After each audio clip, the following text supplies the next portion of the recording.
Cement দিয়ে তৈরি করেনি, ভেঙে গেছে, ভেঙে গেছে। ভালো করে তৈরি করতে হবে।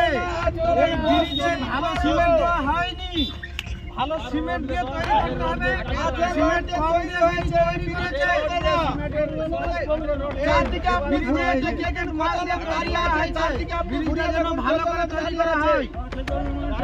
কাজ শেষ হয়েছে সপ্তাহ 3 আগেই, চলছে মাটি ভরাটের কাজ, এখনো আনুষ্ঠানিক উদ্বোধনও হয়নি। আর এই সময়ের মধ্যেই কালভার্টে ফাটল ধরতে শুরু করেছে, ঝুঁকে গিয়েছে দেওয়াল। এমনই অভিযোগ উঠেছে হরিশ্চন্দ্রপুর 1 নম্বর ব্লকের রশিদাবাদ গ্রাম পঞ্চায়েতের বিরুয়া আজিমপুর গ্রামে। গ্রামবাসীদের অভিযোগ নিম্নমানের কাজের জন্যই ওই ফাটল। ঠিকাদারের বিরুদ্ধে অভিযোগ তুলে শনিবার সকালে বিক্ষোভে সামিল হলেন এলাকার মানুষ। যদিও ঠিকাদার আব্দুল রৌফের দাবি শিডিউল মেনে কাজ হয়েছে, জেলা পরিষদের ইঞ্জিনিয়ার কাজ খতিয়ে দেখছে। কালভার্টের সামান্য চিড় ধরেছে, সমস্যা হবে না। স্থানীয়রা মাটি ভরাটের কাজ আটকে দিয়েছে। স্থানীয় সূত্রে জানা গিয়েছে বহু বছর ধরে বিরুয়া আজিমপুর জলাশয়ের ওপর কোনো কালভার্ট ছিল না। ঘুরপথে মানুষকে যাতায়াত করতে হতো, বর্ষার সময় চরম সমস্যা হতো। বিভিন্ন জায়গায় নতুন কালভার্টের দাবি জানানোর পর সম্প্রতি জেলা পরিষদের পঞ্চদশ অর্থ কমিশনের তহবিল থেকে প্রায় 10 লক্ষ টাকা ব্যয়ে নির্মিত হয়েছে নতুন কালভার্ট।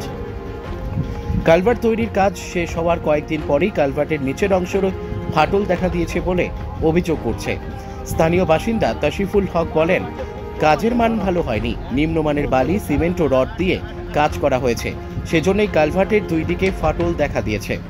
এখনো বর্ষা আসলো না, ঠিক করে গাড়ি চলাচল শুরু হলো না। এখনই যদি এই রকম অবস্থা হয় তাহলে আগামীতে কি হবে? কালভার্ট ভেঙে গেলে তো আমাদের আবার সমস্যা হবেই। এরকম কথা শোনা গেল ওই এলাকার বাসিন্দা ফজলুল হক ও মোহাম্মদ ইলিয়াসের কাছেও।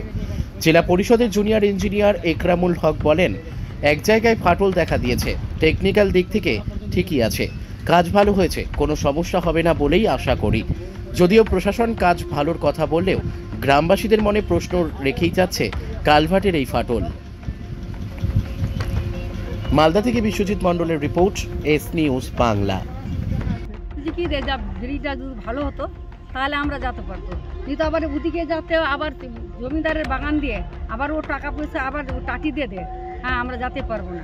কিন্তু ব্রিজটা আমরা বলছি কি ভালো মতো হোক তো আমরা যেতে পারবো। তো ব্রিজটা তো হয়েছে, তো কি অভিযোগ? না ব্রিজটা কি আবার কি ফাটে গেছে, আবার কি ওখান থেকে যেতে পারবো না? গাড়ি যাবে না, আবার মোটরসাইকেল যাবে, যাবে না তো।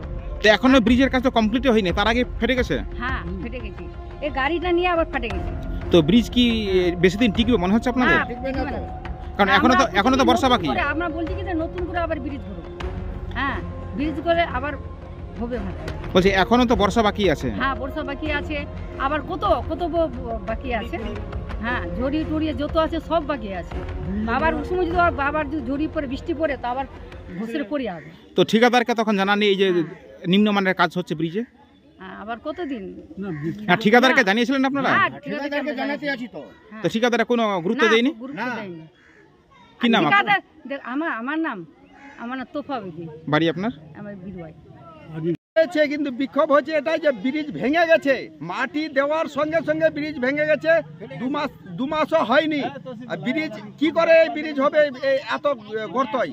তার জন্য ব্রিজ ভেঙে গেছে। আর এই ব্রিজ চলবে না, সিমেন্ট 1 নম্বর নাই, রড 1 নম্বর নাই, সব বেকার আছে। তো ব্রিজে তো এখনো চলাচল শুরু হয়নি? শুরু হয়নি, কিন্তু এখনই ভেঙে গেছে, তো আর চলাচলের পর কি হবে? মানে কি নিম্নমানের করা হয়েছে? ব্রিজটা কি দেখলেন? এটা ব্রিজ দেখেছি যে যা কিছু হবার হয়েছিল ঠিক, কিন্তু উপর দিকে কিছু আর ভালো হয়নি, সবকিছু নরমাল হয়ে গেছে। দেওয়ালে কি ফাটল ধরেছে? পুরো ফেটে গেছে, 2 দিকে দেখুন ফেটে গেছে, 3-4 জায়গায় ফেটে গেছে, সঙ্গে সঙ্গে মাটি দেওয়ার সঙ্গে সঙ্গে। তো ঠিকাদারকে আপনারা জানাননি বিষয়টা? ঠিকাদার দেখে গেছে, বলছেন না কিছু হবে না, এটাই চলে যাবে। তো মনে হচ্ছে কি ব্রিজটা টিকবে? ব্রিজ টিকবে না, এই বৃষ্টি হলেই সব সে মাটিতে মিশে যাবে। তাহলে কি হচ্ছে, ব্রিজ নিয়ে কি দুর্নীতি হচ্ছে? দুর্নীতি বলতে ওরা গ্রামের লোক সবাই বলছে, কিন্তু পরে কি হবে? এখন কি চাইছেন আপনারা? আমরা চাইছি ভালো করে ব্রিজটা তৈরি করা হোক। কি নাম আপনার? আমার নাম ফজলুল হক। বাড়ি বিরুয়া আজিমপুর। যে কাজ করেছে রড 8, 10 এইভাবে দিয়েছে, অতিরিক্ত 2-1টা 12টাও দিয়েছে। তারপরে এই যে কাজ হয়েছে, কত সিমেন্ট দিল, কত বালি দিল সেটাকে আমি বলছি না, কিন্তু যখনই ব্রিজ ভালো যায় প্রথম অবস্থায় মিস্ত্রিকে বলেছি আমি যে এই জিনিসটা হেরে যাচ্ছে, কি হবে, যদি ব্রিজ থামবে না তো বলছে না ঠিক হয়ে যাবে। এই করে ওরা কাজ করে দিল। আর এই যে এখন দুদিন থেকে মাটি কাটছে ট্রাকটা দিয়ে, এই ট্রাক নিয়ে মাটি যাচ্ছে ফেললো আর ওদিকে ফেটে গেল। বলছি যে এই রাস্তা দিয়ে আপনারা কত মানুষ যাতায়াত করেন? কত কমপক্ষে ছেলে পেলে দিয়ে 5,000 মানুষ। এই প্রায় কতটি পরিবারের এখানে এই ব্রিজটা একমাত্র ভরসা? 200 পরিবার আছে। এর পূর্বে আপনারা কিভাবে যাতায়াত করতেন এখান দিয়ে? আমরা ওদিকে বাগানে ঘুরে যেতাম, মানে এখানে আগে জল হয়ে যেত? জল হয়ে যেত। ব্রিজটা কে করাচ্ছে? কোন এটা করেছে জেলা পরিষদ।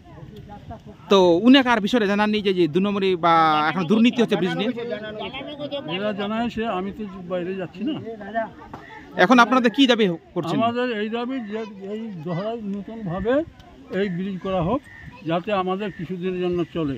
এটা না যে সরকারের 10 লাখ টাকা এখানে খরচা হয়ে গেল আর কালকে ভেঙে গেল, আবার আমাদের ওই অবস্থাকে ওই অবস্থা থাকে। আগের অবস্থা। কি নাম আপনার? কি নাম? মোহাম্মদ ইলিয়াস। বাড়ি আপনার? এই আজিমপুর।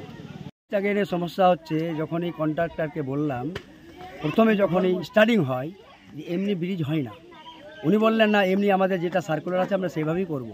আমি সার্কুলারটা ওটা ব্রিজ সম্বন্ধে বলতে গেলে আমরাও জানি যে ব্রিজ কীভাবে নির্মাণ করা হয়। নিচে যেটা পাটাতন হয় আর কি, সেখানে যে প্রথম দিয়েছে তোমার গিয়ে প্লাস্টিকের উপর ওটা দিয়ে মানে এই করেছে, ঢালাই করেছে নিচে আগে যেটা পতন, সেটা করার পর যখন ব্রিজ হচ্ছে, নির্মাণ যখন হচ্ছে, তখন বলছে কি এর মধ্যে যেগুলো রড কতখানি অন্তর গ্যাপ যাবে, সেটা কিন্তু ওই ওয়ালটাতে ওইরকম দেয়নি। প্রায় 1 ফুট করে যাবে, যে ওয়ালটা এতখানি যে উঠবে, ওঠার পর হেলে গেছে। হেলে যাওয়ার পরেও আমি বলেছি যে এটা হেলে যাচ্ছে, কিন্তু হালছে কেন? বেলে না বেলে এমনি বেলে হয়, আমাদের যেটা আছে করার, আমরা এটাকে আমরা মানবো না।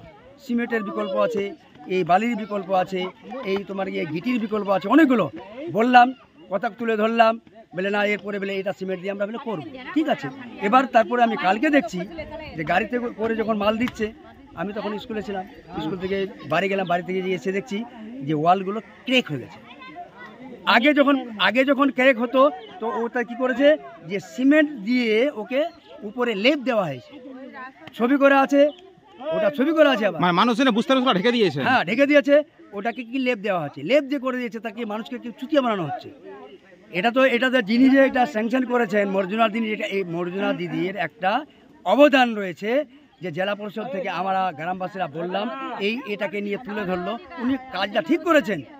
কিন্তু এই কন্ট্রাক্টরের এই অবস্থা, এবং যিনি আসছেন ইঞ্জিনিয়ার হলেন পকেটের লোক, ওনাকে গুপ্তভাবে কি কথা বলে নিচ্ছেন, পকেটে টাকা করে নিচ্ছেন, বাস চললো, কিন্তু কোনো আর এর মধ্যে কোনো এফেক্ট এসে পড়েনি। তো ব্রিজে কি ফাটল দেখা দিয়েছে? হ্যাঁ ফাটল দেখা দিয়েছে, পশ্চিম পাশে ফাটল আছে, ওটা ওই 3 জায়গায় ফাটল, 2 জায়গায় ফাটল আছে, ক্র্যাক হয়ে গেছে।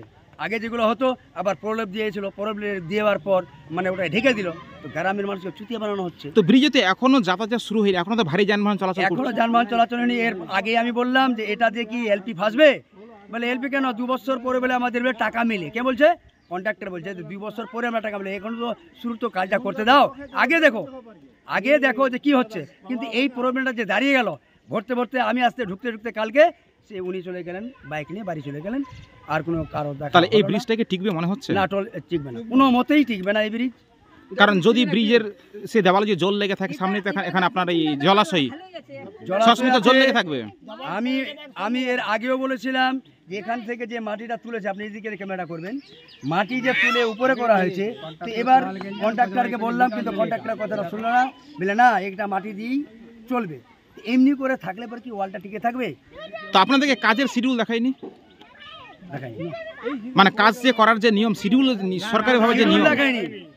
ওইটাই কথা বলেছিলাম আমি, যে শিডিউলে কি লেখা আছে বলুন, শিডিউলে কি লেখা আছে, আমি প্রত্যেকটা কথা জিজ্ঞাসা করি। আপনি দেখেন, আমি গ্রামের একজন ব্যক্তি, আমি কেন, আমার যে আগে যারা বড় আছেন তারাও যদি আপনার কাছে কোনো ঘুষ মন্ত্র চায়, আপনি কোনো মতেই দেবেন না। কারণ এটা আমাদের গ্রামের দীর্ঘদিনের এটা স্বপ্ন, এটা পূরণ হতে চলেছে, কিন্তু এর মধ্যে যদি টাকা খেয়ে নেই তাহলে তো আমাদের কাজটা ভালো হবে না। এটা কোন খালের উপরে ব্রিজটা আছে?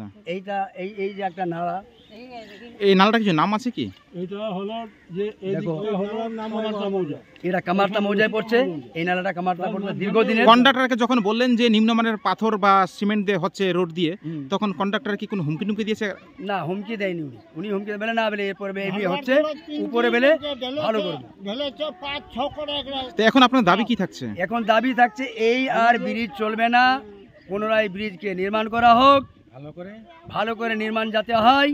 উনি তো ফোকটিয়া কাজ করছেন না, তো মাল পাচ্ছেন, টাকা পাচ্ছেন। তো কত টাকা বরাদ্দ হয়েছে? বরাদ্দ হয়েছে প্রায় 9 লক্ষ কত 9 লক্ষ প্রায় 10 লক্ষ টাকা। প্রায় 10 লক্ষ টাকা।